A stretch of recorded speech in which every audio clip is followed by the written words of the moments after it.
tuned in to Teng Tools Muscle Garage, the home of New Zealand's toughest muscle cars, hot rods and street machines. Proudly brought to you by Teng Tools in association with Mountshot, McGuires and Niedercar. This week, our Mopar special. Founded by Mr. Walter Chrysler in 1925, the Chrysler Corporation's legacy is one that's not so straightforward as its fellow Detroit Big Three brethren. Leaving Buick leadership behind for the ailing Maxwell Motor Company, Maxwell was phased out and Walter Chrysler's new automobile was born. It was well received too, and followed shortly after with the launch of the Plymouth and DeSoto marques. While Dodge and Fargo were early acquisitions, Chrysler was just getting started. The Imperial tag went from a badge to a brand, and Valiant joined the ranks, while Chrysler took control of international investments such as France's Simca and the British Roots Group. An engineering partnership followed with Mitsubishi in the 1970s, and then in the late 80s, AMC was acquired, which also brought the Jeep name under the Chrysler umbrella. A subsequent merger formed Daimler Chrysler for a decade, which spanned the turn of the century. A short-lived arrangement before finally Fiat took the reins of the company in 2014. Despite this very muddly history, Chrysler still found the time to produce some of the most legendary muscle cars on the planet. We car enthusiasts call them Mopars, a term, believe it or not, first dreamed up for Chrysler Motor Parts antifreeze in the 30s. The name has been synonymous with Chrysler's parts and service division ever since, and has become an informal and all-inclusive term for any Chrysler-built vehicle. In this special episode, we'll be checking out some of New Zealand's best born of the Mopar bloodline, vehicles that hail from the golden era of production muscle cars. And what better place to start than with the Plymouth? Big, tough, fast, loud, and cool. Yep, pretty much. It's the typical Kiwi story really, with a few rotaries and a few Mitsubishis, a few old Holdens, and eventually wanted the ultimate sort of muscle car that I dreamed of as a young man. Yeah, the 69 Roadrunner was the pick.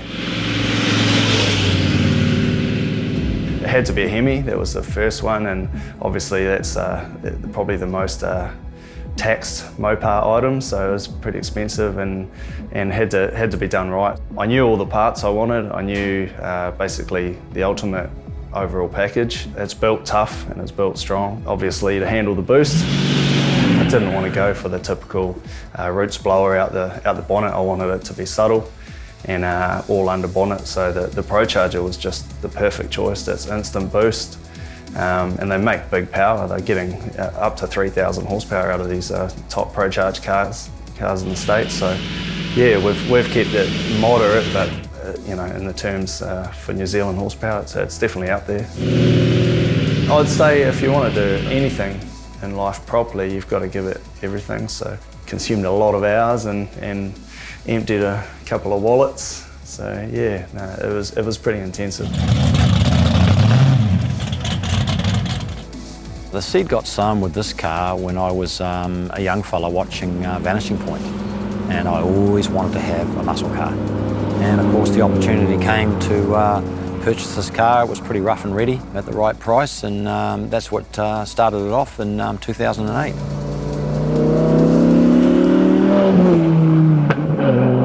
The key components are, first of all, the concept and the design. You've got to get that right. And you've got to start from the very beginning and package that first to have an end vision. At times, it can be one notch short of insanity to try and achieve it, and you've really got to be strong. There's been times when I've almost really thrown the towel in, but I go back and look at the concept right at the beginning. That gives me the incentive to continue on the dream.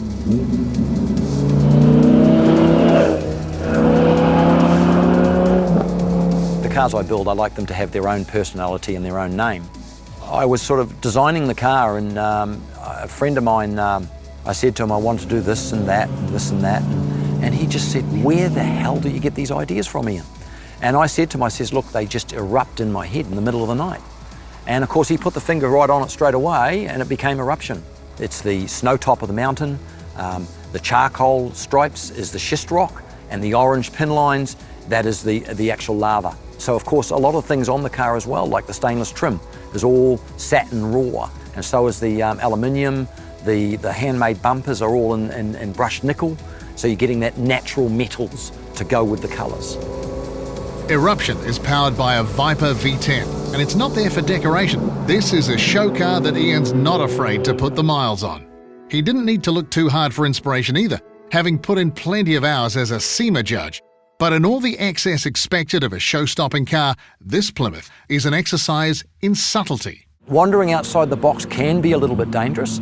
You actually can overdo it, so less is more quite often, and subtlety is always a very good thing. A lot of the tricks that I learnt, especially from America, on looking and judging at all those cars, is that so much is subtle and a lot of it you don't really spot. And why does it look so good? Because they haven't really changed a lot, but they've just sleeked it, okay, and refined it. And that's what really is the difference. When you've got people studying and looking at the car, really try and work out what's actually been done. It means that you've actually achieved the job that you wanted to achieve. You've made it look really good, and they can't really pick what you've done. So it is quite satisfying. While Ian may have opted for the understated, Andrew Sinclair, not so much. His Roadrunner recreation of Plymouth's aero-engineered NASCAR spec Superbird was always the plan, even if Andrew wasn't aware his dream car was being built in top secret. Yeah, sort of a long story. When we started getting interested in doing something cool, conversations happen over a beer all the time, and it got a bit more pointed, but I didn't click, I didn't realise anything. And we were talking about, you know, what car it would be, what colour it would be, what sort of wheels it would have, what sort of engine. And we used to go through these details all the time, and unbeknownst to me that my father had decided to give me a surprise birthday present. Him and Vic from Sonic Racing Machine were building the car, hence the questions. So one day I turned up at Dad's place after getting a request to you better get here, not knowing what was going on, and this rolls out of the shed and he says happy birthday. So I'm extremely, extremely fortunate and lucky. Yeah. I guess to a non-car person it's probably the ugly duckling of the car world, but to a car guy, especially a race guy, you know, everybody knows them and knows what they achieved and how good they were, and you know, that's why they banned them so quickly. It's a 70 Roadrunner, built with Creative Industries nose cone and rear wing to turn it into a Superbird. It's got a 465 cubic inch Hemi running twin 4 barrels with a Tremec 5-speed gearbox, Dana 60 diff. It's taken a little bit of work to get it to drive like it does now. To start with, you know, we had to get the balance a bit better and the spring rates and stuff like that. But now it's just drives so nicely. Over about 90 miles an hour, you can just feel the car just start to settle down. Steering gets more direct. It's beautiful to drive at that speed, obviously on the racetrack. You just got to get out and use it, because otherwise it'll end up like a museum piece. And race cars like this is inspired by, that wasn't meant to happen. Get out and use them.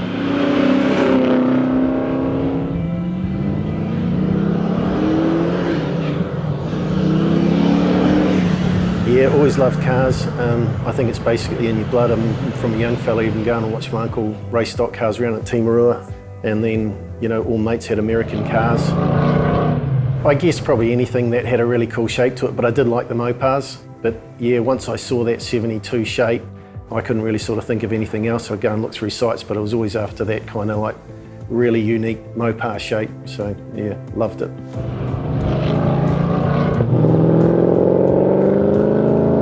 So what I got is a 1972 Plymouth GTX Roadrunner. It was actually an optioned up car called a track pack. So back in '72, if you wanted to get a GTX, you had to go and pay the extra to get the 440, the 4-speed and the Dyna 60 rear end. So it was a bit of a rare car. I think it was one of 219 built. If you look at the car now, the engine block's original, gearbox and diff housing is original, but pretty much every other component is new. It's pretty much running like a new car now. The Roadrunner gets along a whole lot more rapidly these days thanks to 600 horses worth of procharged and injected 440 big block, backed by a beefed up 4-speed and Dana 60 diff. And it's not the only major rework of what the factory offered. It kind of had a bit of a friendly nose. I don't know how else you could sort of describe it, and I wanted to sort of mean the front of the car up a bit, and so we decided we'd go for that grille. And the initial idea was that we'd actually flip the whole grille right back with 2 RT Charger motors, but it wouldn't do it. We couldn't get that to work, so it's basically just does the headlights on its own now. But yeah, I love the grille on it, and the black really offsets the yellow. You know, there seems to be a bit polarising. People either like it or they don't, and that's fine. I didn't build it for them, I built it for me, so if they like it, that's nice, but yeah, I'm the one who enjoys driving it. While Chrysler's B-body platform shared its bones between many legendary models, the E-body shape wasn't short on heavy hitters either. Yes, the Dodge Challenger and Plymouth Cuda. Neither exactly common on the ground in New Zealand, but if rarity's your thing, the short run of AAR Cuda makes for a pretty exclusive club. The AARs obviously were bought out in 1970. They were only produced for 2 months, from the 11th of March through till the end of April. They produced 2,740. Out of that lot, there was 53 Moulin Rouges. Yeah, this is one of the 53 that were produced. Plymouth's AAR Cuda took its name from Dan Gurney's factory-sponsored All-American Races, a team that campaigned Barracudas in the Trans Am series. The track AARs ran full-race 440-horse 305 cube V8s, while the street versions boasted 340 cubes and 3 two-barrel Holly carbs, dubbed a 6-pack. These were backed by either a 4-speed or torque flow. The interior? That was basic Cuda, but with its factory-rate stance, fat rear feet and wild 70s colour options and graphics, it was an eyeful as much as an earful. It's the shape, it's the style, it's the look, it's the stance of the Mopar. Yeah, love them.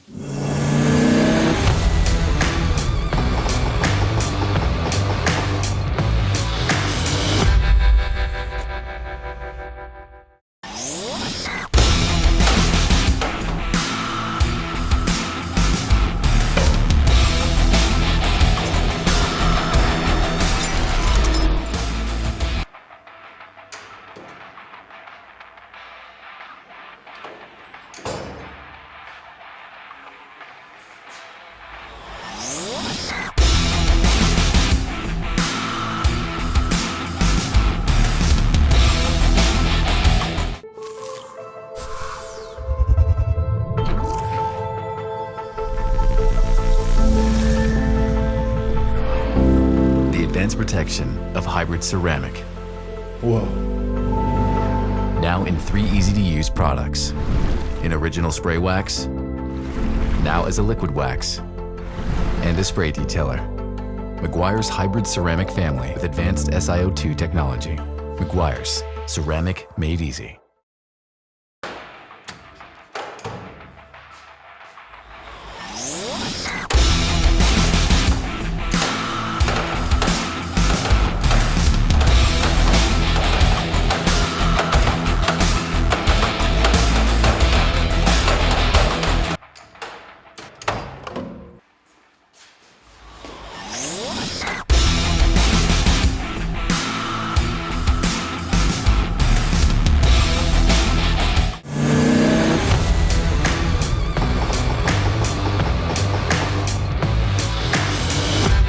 You're back with Teng Tools Muscle Garage, the home of New Zealand's toughest muscle cars, hot rods and street machines.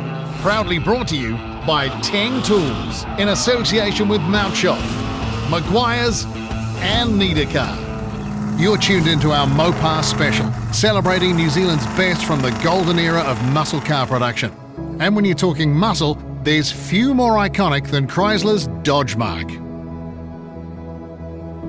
Believe it or not, 7 or 8 years ago there weren't a lot around, because Mustangs, Camaros, beautiful cars, love them, got one ourselves.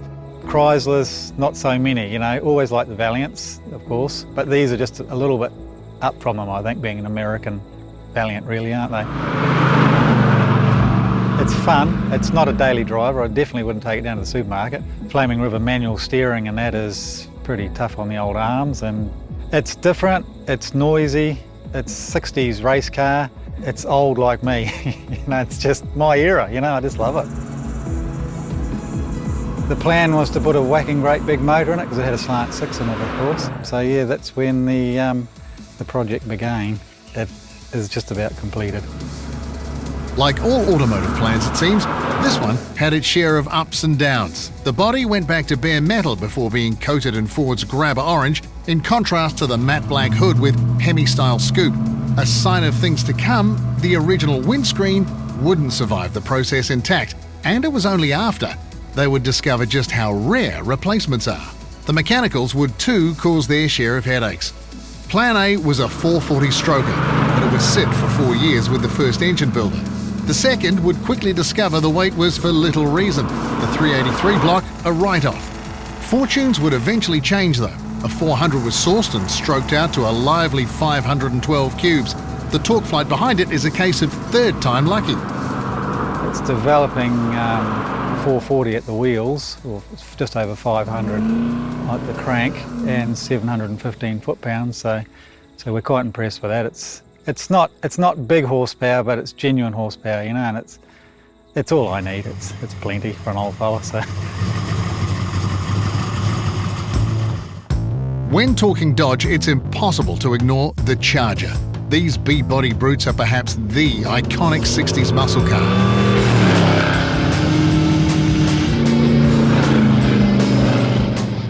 Look, it was just a dream car. I started off like every other kid, I suppose, and watched the Dukes of Hazzard, and then identified the difference between the different models and just fell for the 68. The opportunity arose, and I thought if I don't do it now, I'll never do it, so away we go. I've always liked pro street vehicles. I did test drive a couple of other Mopars beforehand, and they didn't quite measure up. I flew down to the South Island and yeah, just fell in love with it as soon as I saw it. Took it for a spin and the deal was done. It's a 1968 Dodge Charger. Has a 440 engine which has been bored and stroked to about a 451. It's running an 871 supercharger. 727 trans, which is a full manual valve body, reverse shift pattern, billet and roller everything pretty much. 4-inch drive shaft, 8 3/4 sure grip rear end, which is pretty much a locker, and some 31 spline axles. I like the stance, I like the profile tyres, like fat looking rear end, I like a big engine.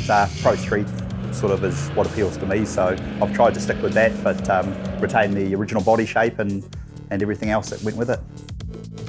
A lot of Mopar enthusiasts were horrified when I told them I was going to hack a hole in the bonnet and put a supercharger in it.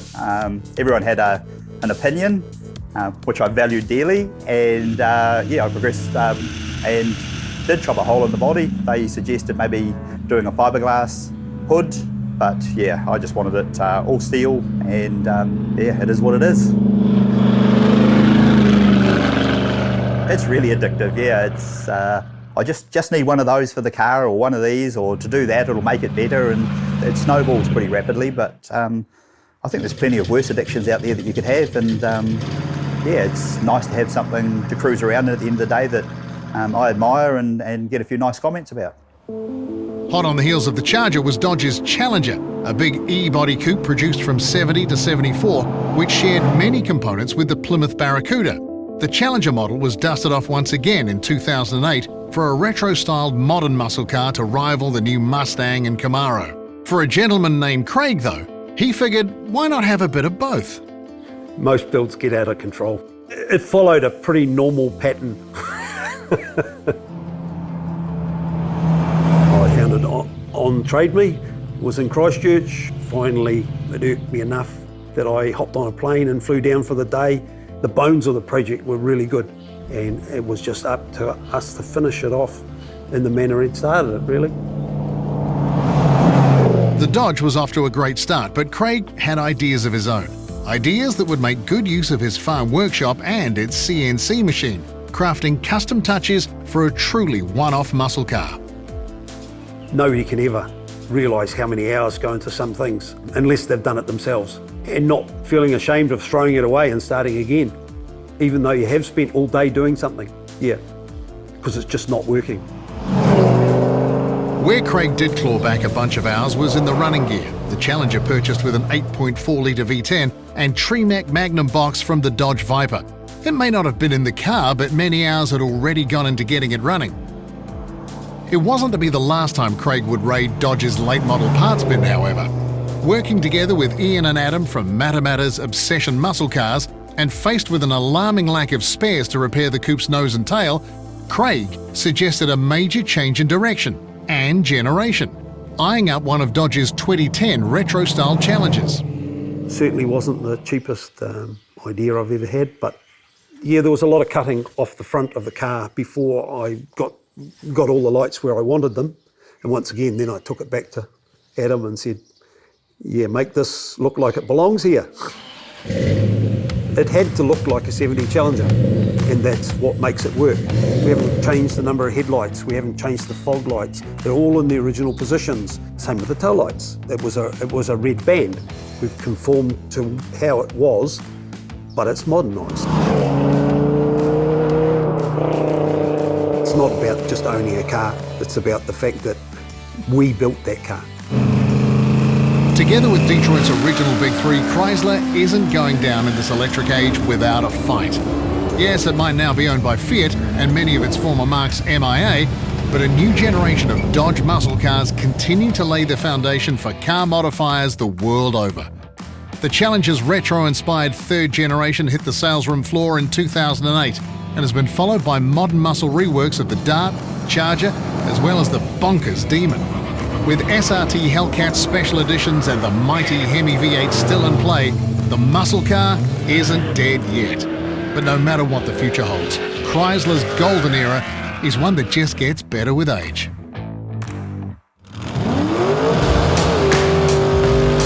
Teng Tools Muscle Garage was proudly brought to you by Teng Tools. Get organised. Mount Shop, undercar specialists. McGuires, people who love cars love McGuires. And Need a Car, the easy way to research and buy cars online.